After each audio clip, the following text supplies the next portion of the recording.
Hey everybody, welcome back to my channel. So in today's video, I'm going to be talking about Shirley Temple and her life. I'm doing another video about my hair, so that'll probably be up before this one. And yeah, I'm just going to do my makeup and talk about her life and everything she went through. So if you want to know all about that, please continue watching. And yeah, we're just going to get straight into the video and start going. So the last video I did was on Judy Garland and I loved it. I really enjoyed researching about it. And this is someone from the same kind of time area. I'm not going to do videos on all older people. Some people are going to be kind of younger people or newer people as well, just different stories. I have a whole list of people that I want to do, and Shirley Temple was one of the next ones. So a little bit of a trigger warning. There is some sexualizationing of children, which I'm not going to actually talk too much about. I'm going to play videos more than talk about it, because personally I think it's disgusting, some of the videos. And also there's like some harassment and SA. Also, when I'm doing these videos, I'm using different words than the actual word, because they can be flagged on YouTube and they won't put out my video from looking up and researching about what words I can and can't say. So sometimes I will say a word, I might make it sound like it's not as bad as it is, but it actually is bad, but I just can't say that word because YouTube won't push my video out. So don't think I'm saying words and undermining what someone's gone through when it's quite a serious matter. But I'm just doing it purely so my video can go out, and yeah, that's it. But anyway, trigger warning. So if anything to do with any kind of SA or abuse triggers you, skip this video. But if you want to know more about Shirley, continue watching. Like I said, don't forget to like, comment and subscribe, and we'll actually get into the video now. Shirley was born in April of 1928, the 23rd to be exact. She was 3 years old when she started acting, and she was really famous during the Great Depression. So the whole country loved her when she was at the top of her game. She was in really big movies like A Bright Eye and Captain Journey. And in this video, I'm only going to talk about her younger years. I'm not going to go into her older years where she did some really amazing things, but I do think her older years do deserve a separate video on their own, because she did do a lot and achieve a lot in her life, and that does deserve to be acknowledged. Just a different video altogether. So they're like, it's almost like two separate people really, all she's done. So like I said, she started acting when she was 3 years old. She got her first contract with Educational Pictures, and she started acting in a show called Baby Burlesque, which was 8, in my opinion, short films. I haven't watched them all, but I've seen like different clips and things, and basically it's babies or toddlers dressed in like burlesque clothes and diapers or nappies, and the boy babies are either working in the army or they're businessmen, and Shirley basically plays a prostitute in some of the movies. And it's slightly hard to understand as well, because it was a different time, so the wording in a lot of them are quite different than if that show was to be on telly today. There would be a lot of different words used, so it's kind of hard to fully understand exactly what they're saying, and it's a little bit strange. So yeah, but I guess it's like it's very risky kind of babies. But like I said, this is the bit I don't really want to talk too much about, just because I find it really upsetting and disturbing that this was ever allowed, or like the public ever watched this and thought it would have been okay. So I'm just going to insert a few different clips that I found online, and everything I talk about in this video is just things that I found online and compiled together. So forgive me if I get something wrong, but I did try and like find multiple sources for the bigger things that are kind of said.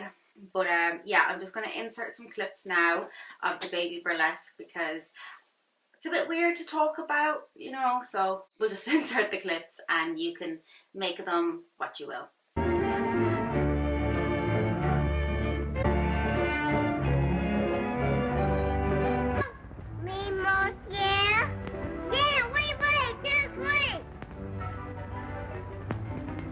Boy, she's hot. Yeah. I in Portugal. He said he took her away from gangs. Hey, bartender! I'll also insert a little snippet from her book where she talks about in her own words what the producers were like on the show. So if the kids were like naughty, so obviously you're 3 years old, you're bold and you're naughty and you're playing up and you're tired and you're hungry and you need to go to the toilet, and you know what I mean, you're a baby at 3 years old, so you can't fully communicate fully exactly what you want, and if you're tired, you need to nap. But the producer in like one of the sound rooms or sound booth room, he had a block of ice that if the children acted up, he would make them sit on. I'll insert the exact insert from the book in the exact wording it is from her autobiography from bits and pieces that I've read and heard in it. Really chilling to know that's what the actual kids went through, just a bit sickening. And they were really tough on the kids and their well-being. There was no, I don't think back then there was any like child labour laws. I don't think that came in till a lot later in Hollywood, where they would actually care about the children's well-being and their safety.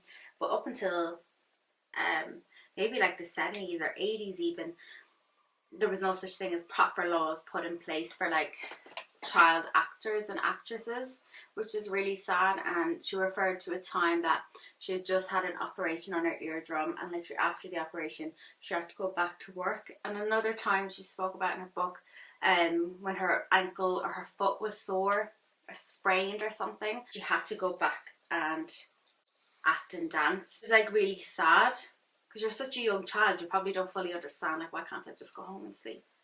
It's so sad to think about. That was all her really younger years. And then fast forwarding, well, not really too far, but 1934, from any reporting in that time area, everyone loved Shirley Temple, especially after the movie Bright Eye. Santa Claus? Pooh, there ain't any Santa Claus. There is too. There is not, because my psychoanalyst told me there ain't any Santa Claus, there ain't any fairies or giants or anything like that.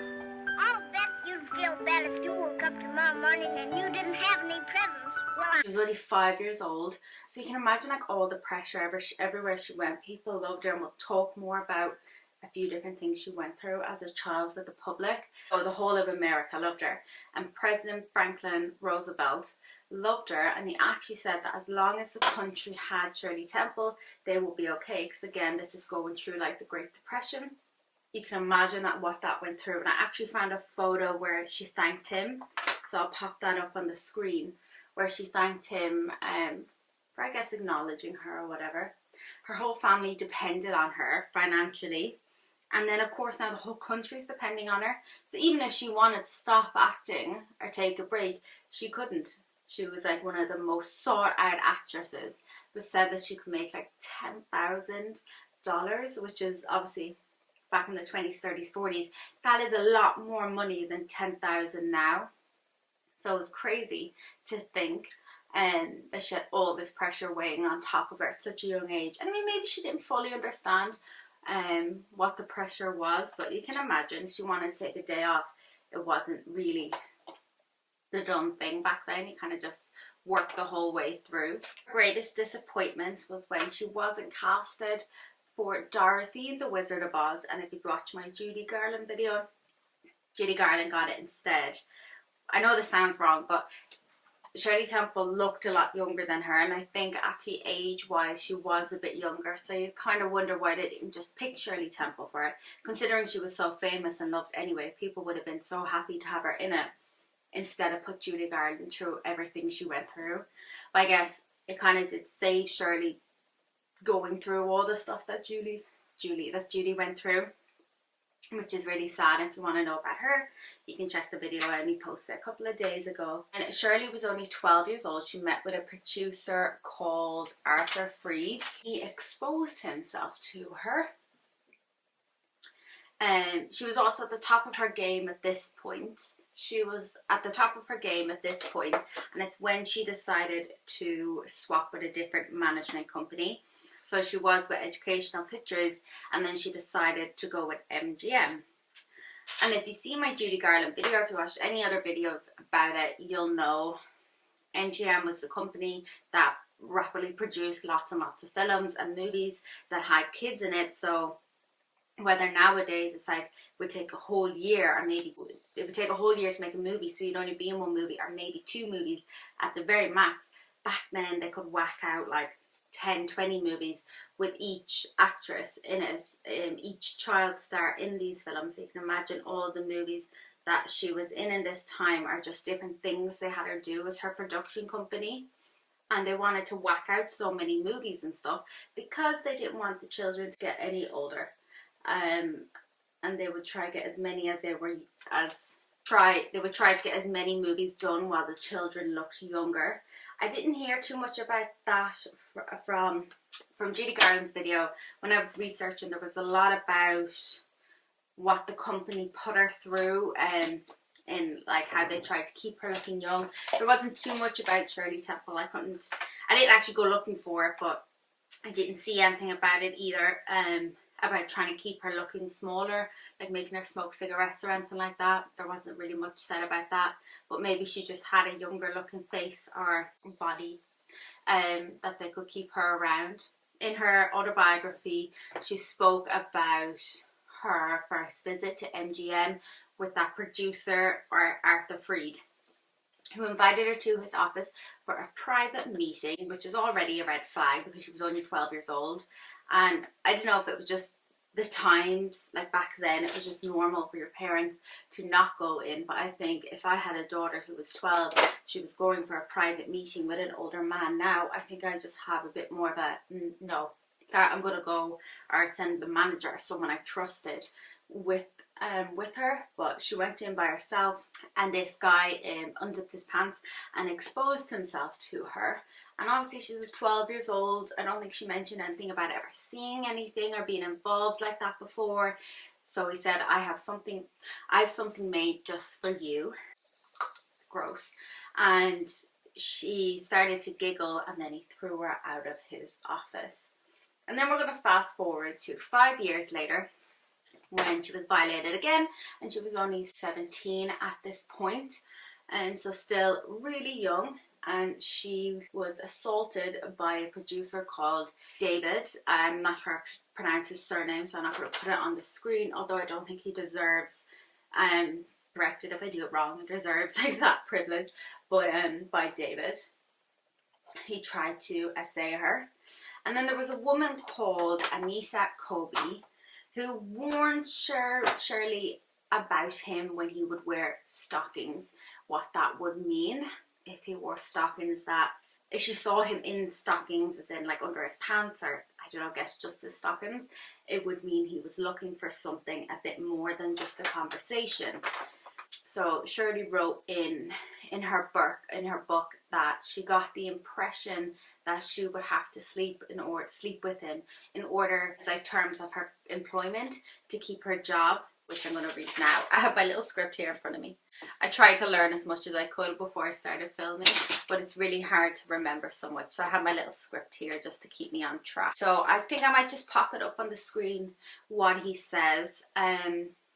But basically, so you can pause the screen now and read it. But basically, he would bring her into the room and she saw him in the stockings. And after hearing from Colby exactly what it was, what this meant, she wasn't too much surprised as into what was going to happen next. And as she turned to leave the room, he had a remote locking system and locked her in the room. And she felt like a little piglet, and he was the bad wolf. So I'm just going to let her words go up on the screen. But I'm pretty sure she got away. But this situation just seemed to happen so often for Shirley in her life. It's really sad that she had to go through so much of all this kind of physical abuse as a young child as well. It's like you're just so little, you don't fully understand what's happening. There was another big producer that she spoke about that she didn't name him, so we don't know his name, and I guess because it was so long ago, it's kind of hard to even figure out who it was.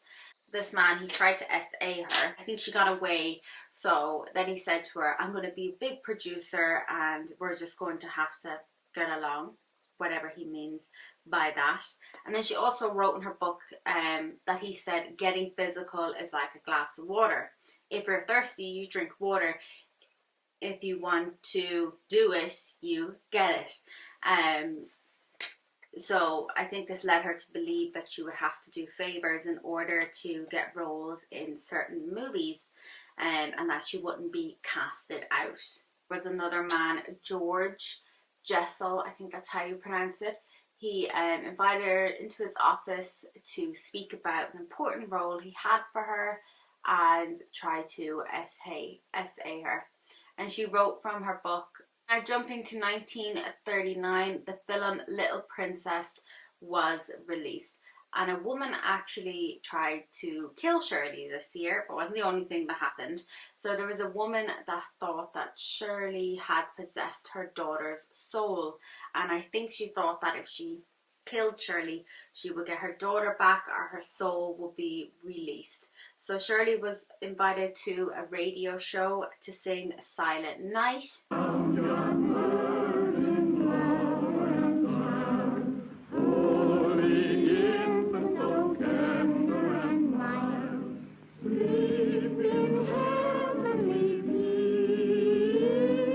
And some woman tried to assassinate her at it. She obviously was caught because Shirley survived. But I think when she was in custody, she was obviously asked, why did you try to kill her? And she said, because I think she has stolen my daughter's soul. There wasn't too much said about this woman or what happened to her afterwards, or why she felt that way. So, I mean, that would probably be interesting to know a little bit more information about her, but she didn't get to do it, and that was one thing that happened that year.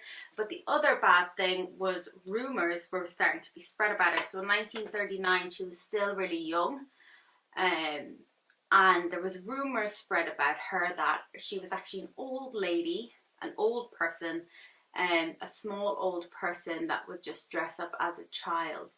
And at the time, this was such a big conspiracy theory that the Vatican actually sent someone to investigate it. Imagine that. So people were like convinced she was some sort of old person. There was another thing about her teeth, that she was so little, how could she always have all her teeth? Reasonable question to ask, but also a very reasonable response Shirley gave. This was all in her book she spoke about. I don't know at the time if it was like properly released, but when she was a child and she obviously was losing teeth but had to be in a movie and stuff, they would fill in the gaps for obvious reasons. So, I mean, I wouldn't have thought about that beforehand. And now if I see like a little child in a movie and they have all teeth, kind of makes me wonder, are they filling in the gaps? Which would make sense. And then the other thing was a wig. So people thought she was wearing a wig, that her hair wasn't real. I guess because it was super curly and bouncy. And so people, if she was like out in public, would often try to take off her wig to see if it was real or not, her hair. She was still super young at this time, so that's quite an invasion of privacy for someone to go through. Fortunately, her first husband, John Agar, was an alcoholic and wasn't very good to her and physically harmed her. So in 1949, she actually she sued him on the grounds of mental cruelty. He was cheating, he was getting arrested for drink driving, he just wasn't a good husband at all. And thankfully she got herself out of that marriage. Ooh, the eyeliner did not go on easy at all. So thankfully she did get herself out of that marriage, and she did remarry directly after her divorce, but she was happily in love and married to her husband Charles until he passed away in 2005. So they lived a very long and happy life together, because I'm presuming they got married in 1950, but they lived a very long and happy life together, which is really nice. So the next topic we're going to talk about is her family, her parents. So her parents, because looking back you kind of want to find, was there like a story about her mom who stepped in and was like, no, you need to stop doing this, she's too young, or did her dad do something? But no, they only saw her as a money making machine. And I guess we see this so many times in like child stars who become famous. Their parents just get hooked on the idea of their child working and bringing in all the money, and they kind of forget that they're a kid and they need to live a life too. So her parents, well, she specifically says she had to thank, or she had to forgive her father for spending all her money. Because like I said, at the height of her fame, she was making up to $10,000 a week. So over her like childhood, she made over I think 3.2 to be exact $1,000,000. And when she became of age to have her own bank account, she was given 44,000, which if you're an 18 years old, I presume she was 18 when she got it, and you were handed 44,000, you'd be chuffed. I would have been absolutely chuffed about it. But if I'd worked my whole life and knew I meant to have 3 million there, you'd be a little bit peeved.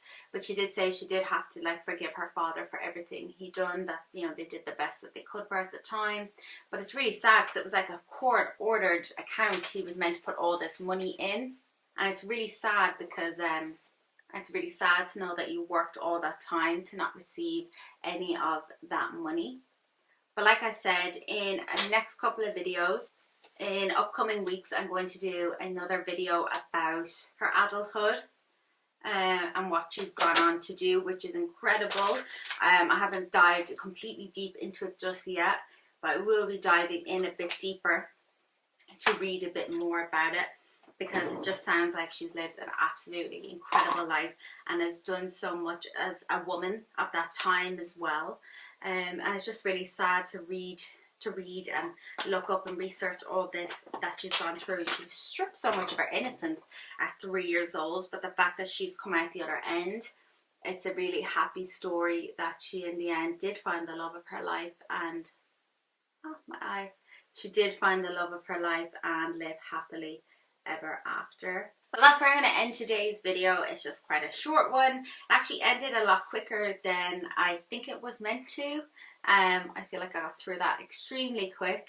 But anyway, I hope you enjoyed this video. Let me know in the comments below what you think and you learned something new. Let me know if you want to know about the second half of her life. I think I'm still going to do it anyway. I'm just going to take out my rollers now, and then I have somewhere to go, and I'm really excited. Just a simple makeup. I like kind of just wearing like one color eyeshadow sometimes, nothing too dramatic. But I know I have a couple of like longer videos where I have more time to do the makeup, because sometimes there's just not enough time to get through, because I'm still getting used to talking and doing my makeup, which is like really fun and everything. So thank you so much for watching, and I'll see you in my next video.